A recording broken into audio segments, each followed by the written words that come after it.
दोस्तों, आज आपको एक कहानी सुनाऊंगा जिसका इन्वान है किसान, कुत्ता और जंगल का राज। एक बार की बात है, एक नेक दिल किसान रहमत अपने वफादार कुत्ते जैक के साथ करीबी गांव जा रहा था।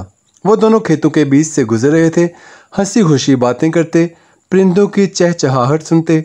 रास्ते में वो गलती से एक घने जंगल की तरफ मुड़ गए। धुंध हर चीज को ढांपने लगी। रहमत ने इधर उधर देखा, वो रास्ता भूल चुके थे। जैक खुश होकर भागने लगा और रहमत इसके पीछे चल पड़ा। कुछ ही देर बाद हर तरफ खामोशी छा गई। दरख्त लंबे और साए गहरे हो गए। जैक सहमा हुआ पास बैठ गया। रहमत ने परेशान होकर आसमान की तरफ देखा। सूरज छुपने लगा था।